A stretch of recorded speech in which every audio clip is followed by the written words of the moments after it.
بسم اللہ الرحمن الرحیم۔ جیسا کہ آپ جانتے ہیں، ہمارے نبی کریم صلی اللہ علیہ وسلم تمام جہانوں کے لیے رحمت بن کر آئے۔ آپ صلی اللہ علیہ وسلم انسانوں پر اور جانوروں پر بھی رحمت شفقت فرماتے ہیں۔ شب معراج اسلام کی تاریخ میں ایک اہم واقعہ ہے اور اس پر ایمان لانا لازمی قرار دیا گیا ہے۔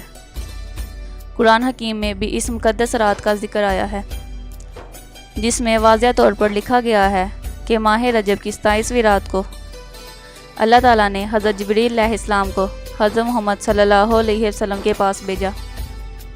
انہیں ساتوں آسمانوں کی سیر کے لیے، اور قرآن حکیم میں اس باب برکت سفر کو معراج کا نام دیا گیا۔ 27ویں رجب کی رات حضرت جبریل علیہ السلام حضرت محمد صلی اللہ علیہ وسلم کے گھر حاضر ہوئے اور آپ صلی اللہ علیہ وسلم کو نیند سے بیدار کیا اور اللہ کا پیغام دیا۔ حضرت محمد صلی اللہ علیہ وسلم نے اٹھ کر وضو فرمایا اور اپنے گھر سے باہر تشریف لے آئے۔ پہلے آپ صلی اللہ علیہ وسلم خانہ کعبہ تشریف لے گئے اور وہاں سے مسجد اقصیٰ تشریف لے گئے۔ مسجد اقصیٰ سے آپ صلی اللہ علیہ وسلم نے ساتوں آسمانوں کی طرف شروع کیا۔ جب آپ صلی اللہ علیہ وسلم سدرۃ المنتہا پہنچے تو جبریل علیہ السلام نے عرض کیا کہ میرا اور آپ کا ساتھ یہاں تک کا ہی تھا، اس سے آگے جانے پر میں جل جاؤں گا۔ آگے کا سفر حضرت محمد صلی اللہ علیہ وسلم نے اکیلے ہی طے فرمایا۔ اس مقدس رات میں آپ صلی اللہ علیہ وسلم اللہ تعالیٰ سے ہم کلام ہوئے اور آپ صلی اللہ علیہ وسلم کو بہت سے مقامات دکھائے گئے اور فرشتوں سے ملاقات فرمائی۔ آپ صلی اللہ علیہ وسلم سب کو نماز پڑھائی۔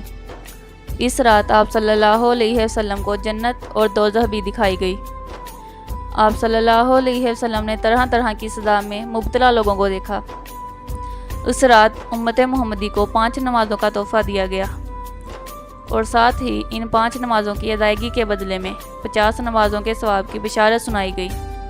شب معراج پر یقین رکھنا ایمان کا حصہ ہے۔ معجزات معراج النبی صلی اللہ علیہ وسلم کو دیکھ کر اس رات پر ایمان اور بھی مضبوط ہو جاتا ہے۔ اللہ تعالیٰ نبی کریم صلی اللہ علیہ وسلم کے صدقے ہم سب کی پریشانیاں دور کرے، تمام بیماروں کو شفا دے اور ہر مشکل میں ہماری مدد کرے، آمین۔ ویڈیو کو لائک اور شیئر ضرور کر دیں۔ شکریہ۔